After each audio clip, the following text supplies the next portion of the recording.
لا حول ولا قوة الا باللہ العلی العظیم۔ اعوذ باللہ من الشیطان اللعین الرجیم۔ بسم اللہ الرحمن الرحیم۔ السلام علیکم ورحمۃ اللہ وبرکاتہ۔ آج کی ہماری گفتگو کا موضوع ہے خوف و رجا۔ خوف و رجا کے حوالے سے پہلے جلسے میں بعض باتیں بیان کی گئی تھیں، صرف اشارہ کیا گیا تھا کہ خوف اور رجا انسان کے تکامل میں کس قدر اہمیت کے حامل ہیں، اور ان دونوں کے حوالے سے ایک دو حدیثیں بیان کی گئی تھیں تاکہ موضوع کے حوالے سے کسی حد تک آشنائی ہو جائے۔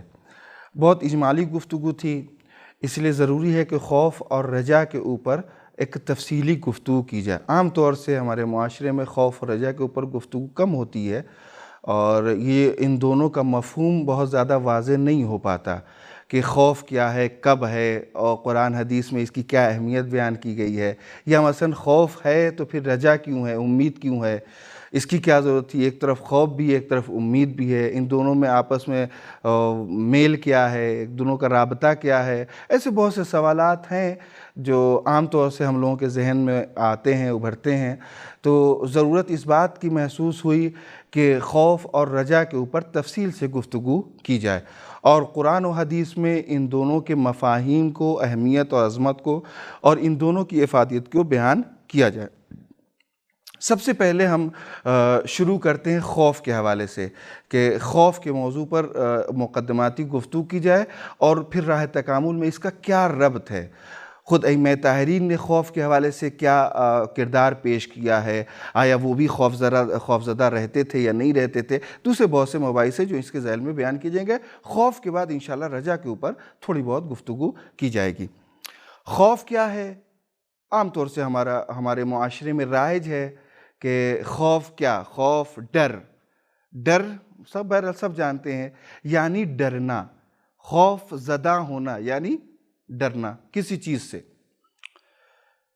اب جو دینی اور مذہبی اعتبار سے اخلاق میں جو خوف بیان کیا جاتا ہے اس کا کیا مطلب ہے؟ ایک مرتبہ ایک بچہ ہے جو سانپ سے ڈرتا ہے، تو اس کو کہا جائے گا خوف ہے کس سے؟ سانپ سے۔ ہم یہاں علم اخلاق میں بیان کر رہے ہیں کہ خوف بے حد ضروری چیز ہے، تو یہ خوف جو ہونا چاہیے ایک مومن کے دل میں، وہ کس چیز سے ہونا چاہیے؟ علماء اخلاق نے بیان کیا ہے کہ ایک بندہ مومن کے لیے جس خوف کی تاکید کی گئی ہے وہ خوف ہے ہمیشہ ہمیشہ ہمیشہ عذاب الہی سے خوف زدہ رہے۔ انسان چونکہ آزاد نہیں ہے، یہی ایک ہم نے عرض کیا اس سے قبل کے جلسے میں، شاید آپ لوگوں کے ذہن میں ہو کہ انسان جب آزاد ہو جاتا ہے اور اپنے ذہن میں آزادی کا تصور کرتا ہے تو اس کی وجہ سے بہت سے گناہوں میں آلودہ ہو جاتا ہے۔ لیکن اگر یہ بات ذہن میں ہو کہ ہم یہاں پر آزاد نہیں ہیں، نہ یہاں پر آزاد ہیں اور نہ وہاں پر آزاد ہیں، یہاں بھی ہمیں دیکھنے والے موجود ہیں، وہاں بھی ہمیں دیکھنے والے اور ہمارا حساب و کتاب کرنے والے موجود ہیں، تو جب یہ تصور آئے گا تو وہ بہت سے گناہوں سے، بہت سے برے افعال سے محفوظ رہے گا۔ اسی لیے خوف کے سلسلے میں ہے کہ انسان ایک بندہ مومن، باقاعدہ مومن کی لفظیں ہیں حدیثوں میں، کہ ایک بندہ مومن کو چاہیے کہ وہ ہمیشہ سفر میں، حضر میں، اکیلے 10 لوگوں کے ساتھ ہو، ہمیشہ عذاب الہی سے خوفزدہ رہے۔ جب عذاب الہی سے انسان خوفزدہ رہے گا تو وہ اپنے آپ کو گناہوں سے محفوظ رکھے گا۔ اب یہ جو خوف ہے ایک بندے مومن کے سامنے، وہ خوف کون سا ہے؟ ہم کسی مادی چیز سے خوفزدہ نہیں ہیں، ہم ایک ایسی چیز سے خوفزدہ جس کو ہم نے دیکھا نہیں ہے۔ اس چیز کو ایک ایسی ذات نے خلق فرمایا ہے جس کو ہم نے نہیں دیکھا ہے۔ بہرحال خداوند عالم ہمارے تصور میں ہم آنکھوں سے اس کو نہیں دیکھ سکتے، ہم صرف احساس کر سکتے ہیں، اس کی صرف معرفت حاصل کر سکتے ہیں، ہم اس کو صرف اس کی صفات اور خصوصیات کو درک کرنے کی کوشش کر سکتے ہیں۔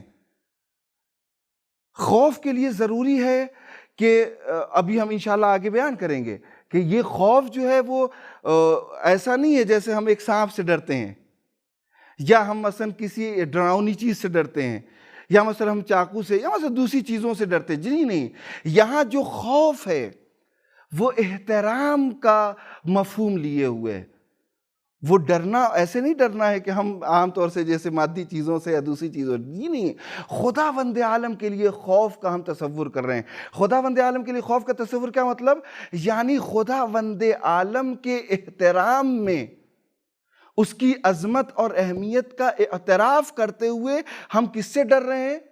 جہنم کی آگ سے، اس کے عذاب سے، اس کی عذاب سے جس نے ہمیں پیدا کیا ہے، اس کے عذاب سے جس نے اس کائنات کو پیدا کیا ہے، اس کے عذاب سے ہم ڈرنا چاہ رہے ہیں، خوف زدہ ہونا چاہ رہے ہیں، جس نے ہمیں طرح طرح کی نعمتیں عطا کی ہیں۔ ظاہر ہے جب ایک شخص نعمت دیتا ہے، جب ایک شخص کسی چیز کو عطا کرتا ہے، کوئی تحفہ لے کر کے آتا ہے، تو وہ چاہتا ہے کہ ہمارے حوالے سے وہ احترام کرے۔ خداوند عالم نے تمام تر نعمتیں ہمیں دی ہیں، ہمیں اس کا احترام کرنا چاہیے، واجب ہے۔ احترام کیسے کریں؟ ہم اس سے ڈریں ہر لمحہ، ہمیشہ، ہر وقت۔ لیکن یہ ڈرنا وہ ڈرنا نہیں ہے جو ہم مادی چیزوں سے ڈرتے ہیں جان کی حفاظت کے لیے، جی نہیں۔ یہاں خوف احتراماً ہے، یہاں خوف عظمت اور اہمیت کا اعتراف ہے۔ اس خوف میں، یہ جو خوف ہم خداوند عالم کے حوالے سے تصور کرتے ہیں، اس خوف میں احترام کا جذبہ کار فرما ہے، اس خوف میں عظمت اور اہمیت کا جذبہ کار فرما ہے۔ لہٰذا ہم سب سے پہلے یہ دیکھیں گے کہ خداوند عالم سے ہم کیسے ڈرتے ہیں۔ کیسے ڈرتے ہیں؟ جیسے احترام۔ ایک چھوٹی سی مثال دے دیں تاکہ بات واضح ہو جائے۔ عام طور سے بچے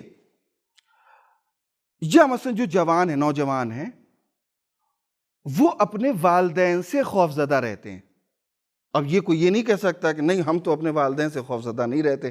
یا مثلا جو بچے ہیں وہ اپنے استاد سے خوف زدہ رہتے ہیں، یقیناً خوف زدہ رہتے ہیں۔ لیکن کیا یہ جو خوف زدہ ہیں، یہ جو ڈر رہے ہیں اپنے استاد سے، یہ اس لیے ہے کہ وہ ہمیں نقصان پہنچائیں گے؟ ہم اپنے والدین سے ڈرتے ہیں اس لیے ڈرتے ہیں کہ وہ ہمیں نقصان پہنچائیں گے؟ جی نہیں۔ یہاں جو ہم والدین سے ڈر رہے ہیں، جو اپنے استاد سے ڈر رہے ہیں، اس میں احترام کا جذبہ کار فرما ہے۔ والدین نے ہمیں نعمت وجود دیا ہے، والدین نے ہماری آسائش کا خیال رکھا ہے، انہوں نے ہمارا ہر اعتبار سے خیال رکھا ہے۔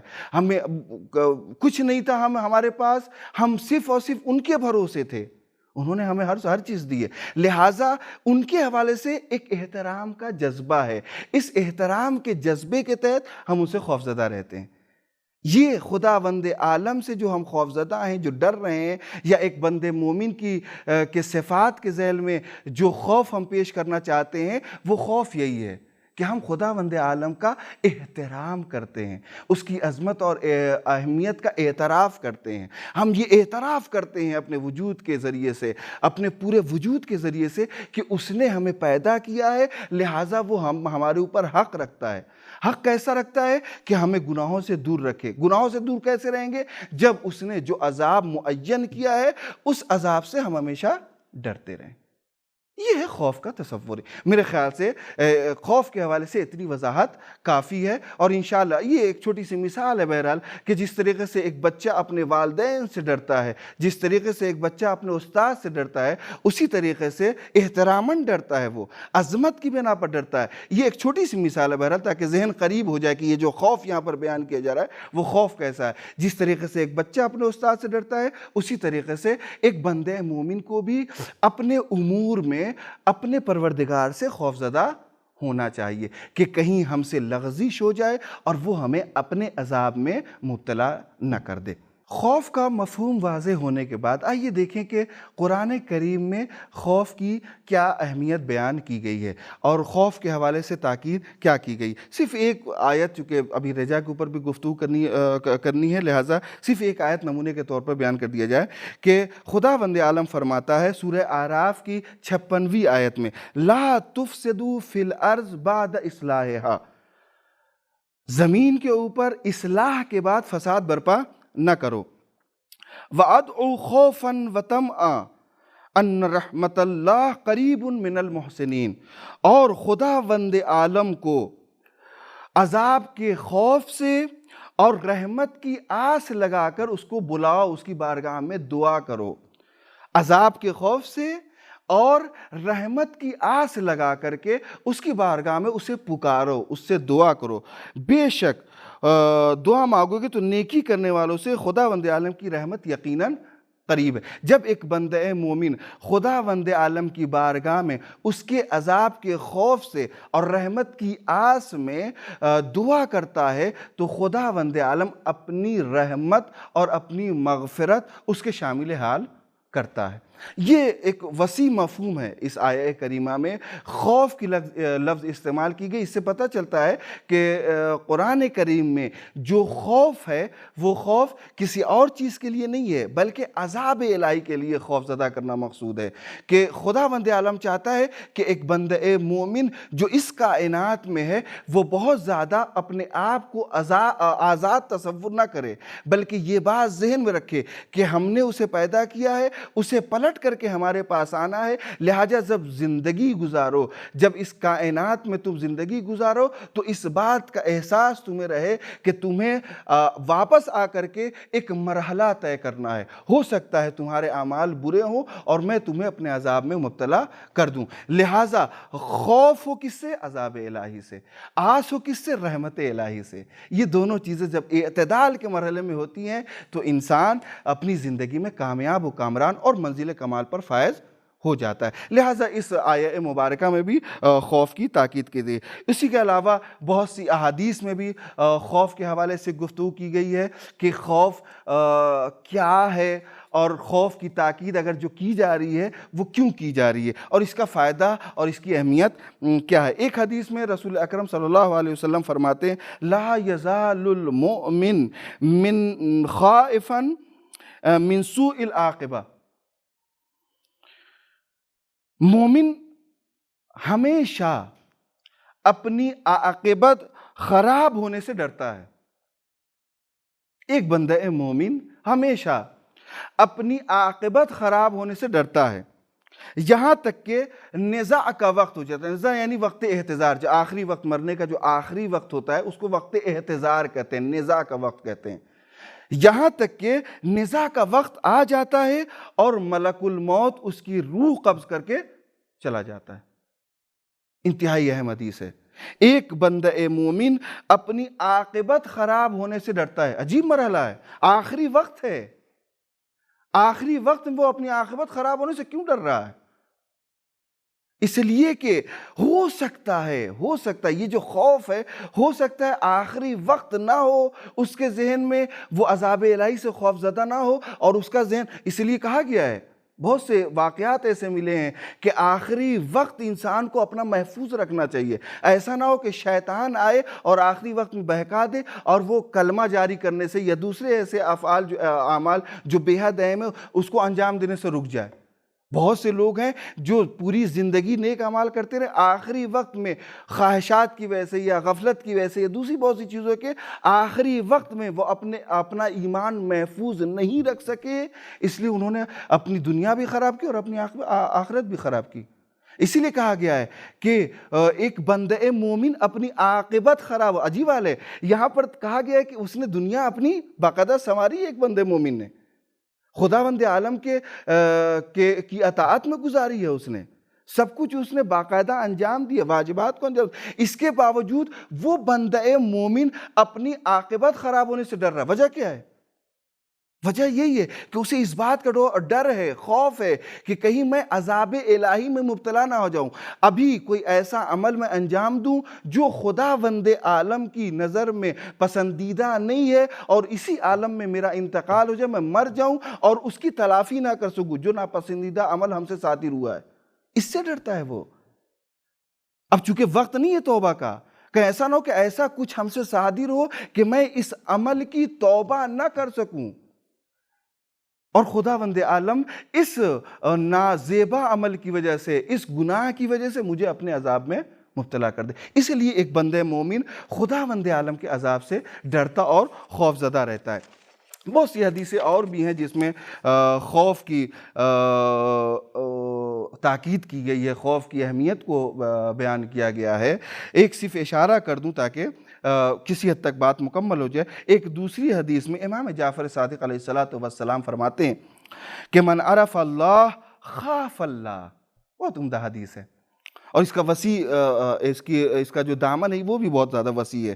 آپ فرماتے ہیں من عرف اللہ خاف اللہ ومن خاف اللہ سخط نفسہ عن الدنیا، جس نے خداوند عالم کی معرفت حاصل کر لی، گویا اس نے اپنے اندر خداوند عالم کا خوف ڈال لیا۔ آگے فرماتے ومن خاف اللہ، اور جو خداوند عالم سے خوف زدہ ہوا اس نے اپنے دل کو دنیا سے جدا کر لیا۔ سخط نفسہ عن الدنیا، دو مرحلہ ہے۔ ایک پہلا یہ کہ جس نے خداوند عالم کی معرفت حاصل کی، اس نے خداوند عالم کا خوف اپنے دل میں بیٹھایا، یعنی اس کے دل میں خداوند عالم کا خوف، معرفت جیسے ہی حاصل کی اس کے دل میں خداوند عالم کا خوف آ گیا۔ اب جب خداوند عالم کا خوف آ جاتا ہے تو وہ اپنے دل کو دنیا سے جدا کر لیتا ہے۔ عزیزوں، میرے دوستوں، آپ جانتے ہیں کہ تمام تر برائیوں کی جڑ کیا ہے؟ حب دنیا۔ بہت سے جو برے اعمال، بہت سے جو گناہ سرزد ہوتے ہیں ہم سے، اس کی جڑ ہے حب دنیا۔ جیسے جیسے انسان کی وابستگی دنیا سے شدید ہوتی جاتی ہے، وہ اپنے آپ کو گناہوں میں پھنستا ہوا محسوس کرتا ہے۔ اگر دنیا کی دوستی کم ہے تو گناہیں بھی کم کرتا ہے، وہ گناہوں کو کم انجام دیتا ہے۔ لیکن جیسے ہی جیسے وہ اپنے آپ کو دنیا سے وابستہ کرتا ہے، اپنے دل میں دنیا کی محبت، الفت، دوستی بڑھاتا ہے، ویسے ویسے وہ خداوند عالم سے دور ہوتا جاتا ہے۔ کیوں؟ اس لیے کہ وہ گناہ انجام دیتا ہے، اس کے دل میں خداوند عالم کا ڈر نہیں ہوتا۔ بہت سے ایسے لوگ ہیں، شاید آپ نے دیکھا ہو، بہت سے ایسے لوگ ہیں جو خداوند عالم سے نہیں ڈرتے ہیں۔ کیوں نہیں ڈرتے ہیں؟ آشکار ان کے اعمال سے، ان کے عمل سے ظاہر ہوتا ہے کہ وہ خداوند عالم سے نہیں ڈرتے۔ اگر ڈرتے ہوتے تو اعلانیہ طور پر گناہ نہیں کرتے۔ یہ جو گناہ کر رہے ہیں خداوند عالم سے نہیں ڈر رہے ہیں، اس کی وجہ یہ ہے کہ ان کے دل میں دنیا سما چکی ہے، ان کے دل میں دنیا کی محبت آ چکی ہے۔ ظاہر ہے جس دل میں دنیا کی محبت ہو اس دل میں خداوند عالم کی محبت نہیں ہو سکتی۔ چونکہ خداوند عالم اس کے دل میں نہیں ہے، خداوند عالم کی اطاعت اس کے دل میں نہیں ہے، اس لیے وہ زیادہ سے زیادہ گناہ کرتا، اور جیسے جیسے گناہ کرتا جاتا ہے وہ عذاب اس کے اوپر شدید تر ہوتا جاتا ہے۔ من عرف اللہ خاف اللہ، جس نے خداوند عالم کی معرفت حاصل کر لی اس نے خداوند عالم کا خوف اپنے دل میں ڈال لیا۔ وَمَنْ خَافَ اللَّهَ سَقَطَ نَفْسُهُ عَنِ الدُّنْيَا، جس نے خداوند عالم کا خوف محسوس کر لیا اپنے دل میں، وہ اپنی دل سے دنیا کو جدا کر لیتا ہے، اس کا دل دنیا کی طرف راغب نہیں ہوتا۔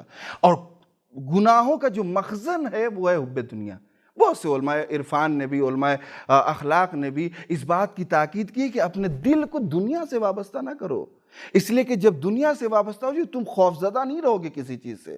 حضرت علی نے باقاعدہ، مشہور ہے، آپ نے سنا بھی ہوگا کہ حضرت نے دنیا کو 3 مرتبہ طلاق دی۔ 3 مرتبہ طلاق کا کیا مطلب ہے؟ یعنی اب رجوع نہیں کیا جا سکتا، اسے طلاق بائن کہتے ہیں، کہ طلاق بائن کے بعد 3 مرتبہ طلاق دینے کے بعد اب کوئی شخص رجوع نہیں کر سکتا۔ حضرت علی نے باقاعدہ، نہج البلاغہ میں باقاعدہ کئی خطبے ہیں جس میں دنیا کی بے ثباتی کو بیان کیا ہے، دنیا کے عدم استقلال کو بیان کیا ہے، کہ اے دنیا غر غیری، جا کسی اور کو دھوکہ دے، علی کو دھوکہ نہیں دے سکتی. کیوں؟ اس لیے کہ حضرت علی جانتے ہیں کہ دنیا کی محبت اگر آ گئی تو گناہ آسان ہو جائیں گے، خدا بند عالم کی الفت دور ہو جائے گی. دنیا کی محبت کی وجہ سے انسان بڑا سے بڑا گناہ بہت آسان سمجھ کے کرے گا کہ نہیں یہ تو گناہ ہی نہیں، جو عام طور سے ہم اپنے معاشرے میں مشاہدہ کرتے ہیں. چونکہ ہمارے دل میں دنیا کی محبت آ چکی ہے، لہٰذا اب غیبت بھی کرتے ہیں تو یہ کہہ کے توجیہ کرتے ہیں ارے یہ تو غیبت تھوڑی ہے، اللہ اکبر، کسی کے آبرو ریزی ہم اس کے پیٹھ پیچھے کر رہے ہیں اور یہ کہہ کر کے اپنے دل کو بہلا رہے ہیں یہ گناہ نہیں ہے. یہ گناہ کہاں ہے؟ یہ تو ہم آپس میں بات کر رہے ہیں، مذاق کر رہے ہیں. یہ کیوں ہو رہا ہے؟ اس لیے کہ ہم نے چند منٹ کی دنیاوی لذت کے لیے آپس میں ہنسی مذاق، یہ جو دنیاوی لذت 2 منٹ کا حاصل ہو رہا ہے، ہمیں حاصل ہو رہی ہے دنیاوی لذت، اس چند منٹ کی دنیاوی لذت کے لیے ہم دنیا کی محبت اپنے اندر، یہ کیوں ہے؟ اس لیے کہ یہ جو لذت ہم حاصل کر دنیاوی محبت کی وجہ سے، جب دنیاوی محبت آئی ہے تو خداوند البہرحال نہیں رہے گا، اس کا خوف نہیں رہے گا. اور جب خداوند عالم کا خوف نہیں رہے گا تو انسان اپنے آپ کو گناہوں کے دلدل میں دھنساتا جائے گا. ضروری ہے اگر آپ چاہتے ہیں کہ گناہوں سے محفوظ رہیں تو خداوند عالم کے عذاب سے ڈریں، خوفزدہ رہیں.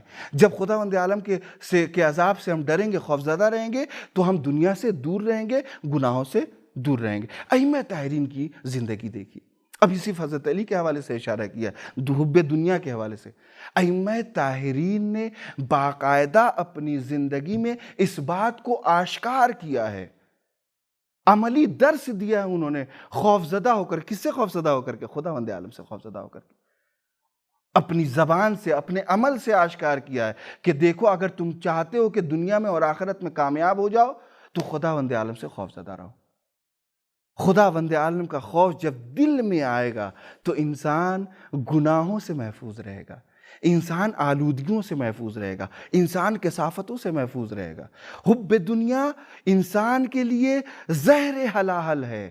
خوف خدا، خوف عذاب الہی، یہ انسان کے لیے انسان کی کامیابی اور فلاح و کامرانی کی ضامن ہے. خوف کی وجہ سے انسان کامیاب ہو سکتا ہے. آپ دیکھیے حضرت علی نے دعائے کمیل میں کیسے کیسے جملے ارشاد فرمائے. ایک جملہ میں عرض کر دوں، وَحَبْ لِي الْجِدَّ فِي خَشْيَتِكَ وَالدَّمَامَ فِي الْاِتِّصَالِ بِخِدْمَتِكَ. آگے فرماتے وَأَخَافَكَ مَخَافَةَ الْمُوقِنِينَ، صاحبان ایقان کی طرح، یقین کی طرح، صاحبان ایقان کی طرح، صاحبان یقین کی طرح تیرا خوف کروں. ایسا بنا دے مجھے معبود، مجھے ایسا بنا دے جیسے صاحبان ایقان، جو صاحبان یقین ہیں، جیسے وہ ڈرتے ہیں تجھ سے ویسے ہی میں بھی ڈروں. پورے دعائے کمیل میں بہت سے فقرے ہیں، بہت سے فقرے ہیں جس میں مولا نے اس بات کی تاکید فرمائی ہے کہ دیکھو خوف زدہ ہونا، خشیت الہی اپنے دل میں پیدا کرنا، خداوند عالم سے ڈرنا، یہ تمہاری کامیابی کی ضمانت ہے. اگر ڈرو گے تب اپنے آپ کو آزاد محسوس نہیں کرو گے، یہ تمہارے ذہن میں ہوگی بات کہ ہاں کوئی ہے جو ہمیں دیکھ رہا ہے اور وہی عذاب کرے گا. لہٰذا جو عذاب کرے گا اس کے سامنے گناہ کرنے سے انسان کو پرہیز کرنا چاہیے. ایسے امام زین العابدین علیہ السلام کی زندگی میں آپ مشاہدہ کر سکتے ہیں. صحیفہ سجادیہ میں آپ نے بہت سی دعائیں ارشاد فرمائی ہے جس میں اس بات کی تاکید کی ہے کہ انسان کو ڈرنا چاہیے. کس سے ڈرنا چاہیے؟ خداوند عالم سے. احتراماً ڈرنا چاہیے. کیوں ڈرنا چاہیے؟ اس لیے کہ اس نے ہمیں پیدا کیا ہے اور وہی ہمارے اوپر عذاب نازل کرے گا. لہٰذا عذاب سے بچنے کے لیے اس سے ڈرنا اور خوفزدہ رہنا چاہیے. ایسے بہت سے مباحث ہیں جو خوف کے حوالے سے بیان کیے جا سکتے ہیں. میں ان سب کو چھوڑتے ہوئے ایک صرف اشارہ کر دوں. ایک تفصیلی موضوع ہے، خوف کے فوائد بھی ہیں بہت زیادہ. الحمدللہ زندگی کامیاب ہوتی ہے، انسان کی آخرت سنورتی ہے اگر انسان خوفزدہ ہوتا ہے خداوند عالم سے اور گناہوں سے محفوظ رہتا ہے. اس کا وجود، اس کی روح جو ہے وہ گناہوں سے آلودہ نہیں ہوتی اگر وہ خوفزدہ. ایسے بہت سے فوائد ہیں. میں صرف ایک بات عرض کر دوں. حضرت علی نے، میں خلاصہ عرض کروں، حضرت علی نے نہج البلاغہ میں، نہج البلاغہ 277 جو فقرہ حکمت ہے، اس میں خوف کو ایک بشریت کے لیے اہم ترین ضرورت قرار دیا ہے. ایسی بہت سی ضروری چیزیں ہیں. یعنی میں یہ عرض اس لیے کرنا چاہتا ہوں تاکہ ہم سمجھیں کہ یہ موضوع کتنا اہم ہے. بہت سے لوگ ہاں خوف کس چیز سے خوف زدہ کریں؟ جی نہیں، یہ خوف زدہ ہوئیے آپ کس سے؟ خداوند عالم سے. کیوں خوف زدہ ہوئیے؟ اس لیے کہ بشری زندگی کے لیے یہ ایک بے حد اہم چیز ہے. اور میں نے اس کے وجوہات کو عرض کیا کہ کیوں ضروری ہے یہ. اگر انسان خوفزدہ ہوگا تو گناہوں سے محفوظ رہے گا. انسان کی زندگی، انسان کی حیات پاک و پاکیزہ ہوگی. انسان کی روح صاف ستھری رہے گی جب وہ اس دنیا کے بعد خداوند عالم کی بارگاہ میں جائے گا. چونکہ وہ عذاب الہی سے خوفزدہ رہ کر کے اس نے اپنے آپ کو گناہوں سے محفوظ رکھا تھا، اس لیے جب خداوند عالم کی بارگاہ میں جائے گا تو وہ انتہائی پاک و شفاف ہوگا. وہ آئینے کی طرح صاف و شفاف ہوگا اس کا وجود، اس کی روح. اور ایسے میں خداوند عالم اس کے اوپر عذاب نہیں کرے گا. بہرحال بہت سے فوائد ہیں. میں اسے چھوڑتے ہوئے رجا کی گفتگو میں کرنا چاہتا ہوں. رجا کے معنی ہوتے ہیں امید. رجا کیا ہے؟ یعنی امید وابستہ کرنا. آپ نے دیکھا ہے کہ امید انسان کی زندگی کی شدید ضرورت ہے. اگر تربیتی حوالے سے میں گفتگو کروں، بہت زیادہ اس کے اوپر تفصیلی گفتگو نہیں کرنا، صرف احساساتی گفتگو، تاکہ آپ موضوع کو سمجھ جائیں اور یہ بات آپ کے ذہن میں محفوظ ہو جائے. آپ نے دیکھا ہے کہ بچوں کے ذہن سے اگر یہ لفظ ہٹ جائے، اگر انہیں امید نہ ہو اپنی کامیابی کی. ایک بچہ ہے، معاشرے میں اتنا اسے دبا دیا گیا ہے، ہوتا ہے کبھی کبھی کند ذہن ہونے کی وجہ سے یا بدتمیزی اور شرارت بہت زیادہ ہونے کی وجہ سے معاشرے میں جو لوگ ہوتے ہیں وہ مثلا بیہیویئر ان کا جو ہوتا ہے، ان کا جو برتاؤ ہوتا ہے، جو سلوک ہوتا ہے وہ بہت غلط ہوتا ہے. ایسے اس کے اوپر دباؤ ڈالتے ہیں جیسے وہ کچھ بن ہی نہیں سکتا. شرارت کی وجہ سے، بدتمیزی کی وجہ سے یا مثلا کند ذہنی کی وجہ سے اتنا لوگ کہنے لگتے ہیں اس سے کہ کامیابی کی امید وہ چھوڑ دیتا ہے. جب کامیابی کی امید ختم ہو جائے کسی بھی مرحلے میں، کوئی ضروری نہیں ہے کہ کامیابی اور مادی کامیابی ہو، کسی بھی مرحلے میں اگر جوانوں کے ذہن سے یا بچوں کے ذہن سے امید کا جو سہارا ہے وہ ختم ہو جائے تو ان کی زندگی بہت دوبھر ہو جاتی ہے. وہ اپنی زندگی میں پھر کامیاب نہیں ہو سکتے. وہ ایسا لگتا ہے جیسے وہ اپنے اندر وہ ایک لفظ استعمال ہوتی ہے احساس کمتری. اردو میں یہ اپنے نیچے پن کا، اپنی کمتری کا وہ احساس کرنے لگتے ہیں کہ اب مجھ سے کچھ نہیں ہوگا. کیوں؟ اس لیے کہ اس نے کامیابی کی امید چھوڑ دی ہے. یہ امید مذہبی اعتبار سے بے حد اہم ہے. علماء اخلاق نے اس بات کے اوپر زور دیا کہ جہاں خوف ہونا چاہیے، عذاب الہی سے خوف ہونا چاہیے، وہیں پر رحمت الہی کی امید بھی ہونی چاہیے. کتنی پیاری بات ہے کہ ہم یہ کیا ہے، یعنی آپ نے دیکھا ہوگا کہ لائٹ کب آتی ہے؟ جب ٹھنڈا اور گرم دونوں تار ملیں. اگر کوئی ایک ہو یا دونوں گرم ہو جائیں تو شارٹ ہو جائے گا.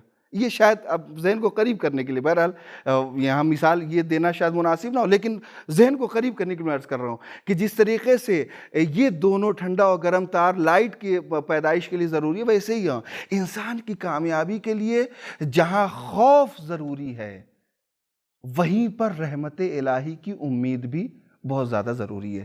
بہت سی آیات میں امید کی اہمیت بتائی گئی ہے. میں بہت سے مباحث کو چھوڑتے ہوئے میں عرض کروں کہ بہت سی آیات میں، احادیث میں یہ دکھایا گیا ہے کہ اگر خوف ہے تمہارے وجود میں، تمہارے ذہن میں، تمہارے دل میں، تو امید بھی پیدا کرو. کس سے؟ خداوند عالم کی رحمت سے. کہ اگر اس نے عذاب رکھا ہے تو وہ رحمت کا مجسمہ ہے، وہ خالق رحمت ہے. یقیناً وہ ہمارے اوپر عذاب میں، یہ امید ہونی چاہیے کہ جس نے عذاب رکھا ہے اسی نے ہمیں پیدا کیا ہے. ہم اس کے بندے ہیں، وہ اپنے بندے کے اوپر عذاب نہیں کر سکتا. اس کی رحمت سے ہم مایوس نہیں ہیں. اگر اس نے عذاب رکھا ہے تو خود رحمت کا مجسمہ ہے، خالق رحمت ہے. یقیناً اپنے بندوں کے اوپر رحم نازل کرے گا، رحمت کرے گا، رحم کرے گا، وہ رحمت نازل کرے گا. اس چیز کی امید ہونی چاہیے. اگر یہ چیز ہے، خوف کے ساتھ ساتھ امید بھی ہے، تو انسان کامیاب ہو سکتا ہے. ایک آیت میں عرض کروں، بے حد اہم آیت ہے. رسول اکرم کے ذریعے سے خداوند عالم بندوں سے مخاطب ہے. قل یا عبادی الذی اسرفوا علی انفسہم. اے میرے پیغمبر، اے رسول، پیغام پہنچا دیجئے بندوں تک. اے وہ بندے جنہوں نے اپنے نفس کے اوپر زیادتی کی ہے. اسرفوا علی انفسہم، جنہوں نے اپنے وہ بندے جنہوں نے اپنے نفس کے اوپر زیادتی کی ہے. کس کی وجہ سے زیادتی کی ہے؟ غفلت کی وجہ سے. غفلت کی وجہ سے وہ خداوند عالم کے راہ مستقیم سے الگ ہو گیا. کس سے اس نے زیادتی کی ہے اپنے نفس کے اوپر؟ کس چیز کے ذریعے سے؟ گناہوں کی وجہ سے. گناہوں کی وجہ سے وہ خداوند عالم کی راہ سے ہٹ چکا ہے. وہ خداوند عالم کی راہ سے منحرف ہو چکا ہے.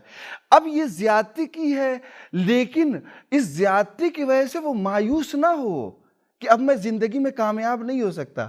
کتنی پیاری آیت ہے. کیا کہا آگے الذی اسرفوا علی انفسہم لا تقنطوا من رحمت اللہ. جنہوں نے نفس کے اوپر زیادتی کی ہے وہ اپنی ناکامی سے مایوس نہ ہو، خداوند عالم کی رحمت سے مایوس نہ. لا تقنطوا من رحمت اللہ ان اللہ یغفر الذنوب جميعا. خداوند عالم کی رحمت سے وہ مایوس نہ ہو، بلکہ خداوند عالم تمام گناہوں کو معاف کرنے والا ہے، تمام گناہوں کی مغفرت کرنے والا ہے. ایک طرف گناہوں کی زیادتی ہے، دوسری طرف خداوند عالم تاکید فرما رہا ہے کہ اے میرے بندو، تم گناہوں کی زیادتی کی وجہ سے مایوس نہ ہو، بلکہ میں ہوں، میں تمہارا معبود ہوں، میں تمہارا خالق ہوں. یقیناً غفلت کی وجہ سے، شیطنت کی وجہ سے، بہکاوے کی وجہ سے، نفس کی خباثت کی وجہ سے تم نے گناہ انجام دیا. لیکن میں خالق ہوں تمہارا، میں رحیم ہوں، میں کریم ہوں. تم نے گناہوں کی زیادتی کی، بہت زیادہ گناہ کیا، لیکن دیکھو گناہوں کی وجہ سے مایوس نہ ہو جاؤ. خداوند عالم کی رحمت سے، میری رحمت سے مایوس نہ ہو. میں تمام بڑے بڑے گناہوں کو معاف کرنے والا ہوں. شرط کیا ہے؟ شرط یہ ہے کہ تم توبہ کے ذریعے سے خداوند عالم کی بارگاہ میں واپس آ جاؤ. پہلے جلسے میں نے عرض کیا تھا، توبہ کے لوگ بھی معنی بیان کرتے، میں نے عرض کیا تھا تو گناہ کی وجہ سے انسان، تو گناہ کیوں کہتے ہیں؟ گناہ یہ کرتے ہیں، انشاءاللہ کسی ایک جلسے میں گفتگو ہوگی. گناہ کیا ہے؟ مخالفت کرنا خداوند عالم کی. خداوند عالم نے ایک راستہ طے کر دیا کہ دیکھو اگر کامیابی چاہتے ہو تو اس راستے کے اوپر گامزن رہو.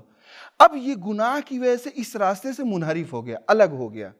اب یہ جو راستے سے الگ ہو رہا ہے، منحرف ہو رہا ہے، توبہ کے ذریعے سے وہ اسی راستے کے اوپر دوبارہ گامزن ہو جاتا ہے. اگر چاہتے ہو کہ گناہوں کی زیادتی کی وجہ سے میری رحمت سے مایوس نہ ہو تو تمہیں چاہیے کہ توبہ کرو، تاکہ توبہ کے ذریعے سے دوبارہ میرے راستے کے اوپر گامزن ہو جاؤ. یہ بہت ہی اہم آیت ہے اور امید دلانے والی آیت ہے. خداوند عالم نے اس آیت مبارکہ میں انسانوں کو امید دلائی ہے کہ وہ گناہوں کی زیادتی کی وجہ سے مایوس نہ ہو. وہ خود تمہارا خالق ہے. اگر تم صدق دل سے اس کی بارگاہ میں واپس آؤ گے تو وہ تمہارے گناہوں کو معاف کر دے گا اور تمہیں دنیا میں بھی کامران زندگی سے ہمکنار کرے گا اور آخرت میں بھی تمہیں کامیاب و کامنار زندگی سے ہمکنار کرے گا. قرآن میں بھی بہت زیادہ اس کے علاوہ بہت سی آیتیں ہیں جس میں رجا اور امید کی اور نا امیدی کی جہاں مذمت کی گئی، وہیں رجا اور امید کی اہمیت اور عظمت کو بیان کیا گیا. حدیث میں بھی رسول اکرم نے بہت سی حدیثیں اس سلسلے میں مروی ہیں جس میں باقاعدہ امید کی اہمیت بیان کی گئی اور یہ کہا گیا ہے کہ اگر کامیابی چاہتے ہو تو عذاب الہی سے خوف زدہ ہونے کے ساتھ ساتھ تمہارے وجود میں، تمہارے دل میں، تمہارے ذہن میں امید کی کرن بھی ہونی چاہیے. اگر صرف خوف زدہ ہے انسان تو وہ کامیاب نہیں ہو سکتا. خوف زدہ ہونے کے ساتھ ساتھ انسانوں کے لیے ضروری ہے کہ وہ امید کا دامن ہاتھ سے نہ چھوڑے. ایک حدیث صرف میں بیان کر دوں تاکہ بات کسی حد تک مکمل ہو جائے. لا یکون المؤمن مؤمنا، ایک بندہ مومن اس وقت تک مومن نہیں ہو سکتا. کتنی پیاری حدیث ہے. اس سے امید کی اہمیت سمجھ میں. ایک بندہ مومن اس وقت تک مومن نہیں ہو سکتا جب تک وہ خائف نہ ہو عذاب الہی سے، خوف زدہ نہ ہو عذاب الہی سے اور امیدوار نہ ہو خداوند عالم کی رحمت سے. ایک مومن، ایک انسان اگر چاہتا ہے کہ وہ مومن ہو تو اس کو چاہیے کہ خداوند عالم کے عذاب سے خوف زدہ ہو، لیکن خوف زدہ ہونے کے ساتھ ساتھ وہ اس کی رحمت سے مایوس نہ ہو، اس کی رحمت سے امیدوار ہو. اگر خوف اور رجا دونوں انسان کے دامن حیات میں ہوں گے تو وہ کامیاب و کامران زندگی گزار سکتا ہے۔ اسی طریقے سے دیگر بہت سی احادیث ہیں جس میں رجا کی اہمیت کو بتایا گیا ہے، اور خاص طور سے تاکید کی گئی ہے کہ عذاب الہی سے خوف کے ساتھ ساتھ رحمت الہی کی امید بھی انسان کے وجود میں ہونی چاہیے، تب وہ کامیاب و کامران ہو سکتا ہے۔ خداوند عالم یہاں پر جو علامتیں بیان کی گئی کہ رجا کی کتنی علامتیں ہیں، احادیث میں ایک طویل گفتگو ہے، یہاں پر بہت زیادہ لکھا ہو چکہ وقت نہیں ہے، وقت ختم ہو رہا ہے، لہٰذا میں اشارہ کر دوں کہ بہت سی چیزیں ہیں جو رجا کی علامت کے طور پر بہت سی چیزوں کو بیان کیا گیا، جس میں سب سے پہلے ایمان کیا ہے؟ رجا کی ایک علامت ہے۔ عمل صالح، امیدواری کی، خداوند عالم سے جو امیدواری وابستہ کی جاتی ہے وہ کب امیدواری وابستہ کی جا سکتی؟ جب ایمان ہو، عمل صالح ہو، تلاوت قرآن کریم انسان کرتا ہو، چونکہ ماہ مبارک بھی ہے بہرحال، اور ہم سبھی الحمدللہ اس حوالے سے پابند رہتے ہیں کہ ہم زیادہ سے زیادہ قرآن کریم کی تلاوت کرتے ہیں۔ یہ تلاوت قرآن کریم بھی امیدواری کی ایک علامت ہے۔ ہمیں چاہیے کہ ہم زیادہ سے زیادہ تلاوت کلام میں پاک کریں تاکہ ہم خداوند عالم کی رحمت سے مایوس نہ ہو۔ ایک اہم چیز جو ہے وہ امیدواری کی جو علامت ہے وہ ہے نماز کی پابندی۔ حدیث میں بیان کیا گیا ہے کہ انسان کو نماز کی پابندی کرنی چاہیے، یہ رجا کی ایک اہم علامت کے طور پر یہ موجود ہے کہ نماز کی اگر انسان پابندی کر رہا ہے تو وہ رحمت الہی سے مایوس نہیں ہو سکتا۔ ایک آخری چیز ہے، ہجرت ہے، جہاد ہے، دوسری بہت سی علامتیں بیان کی گئی ہیں، لیکن جو اس سے قبل بیان کی گئی وہ بے حد اہم ہے اور ہم اپنی زندگی میں ڈھال سکتے ہیں۔ لہٰذا ہمیں چاہیے کہ ان علامتوں کو دیکھتے ہوئے خداوند عالم سے امید رکھیں، اس کی رحمت سے مایوس نہ ہو، اور خوف کے ساتھ ساتھ رجا اور امید کے ذریعے سے ان دونوں کے اعتدال، ان دونوں کو ساتھ لے کر کے ہم اپنی زندگی کو کامیاب و کامران بنائیں۔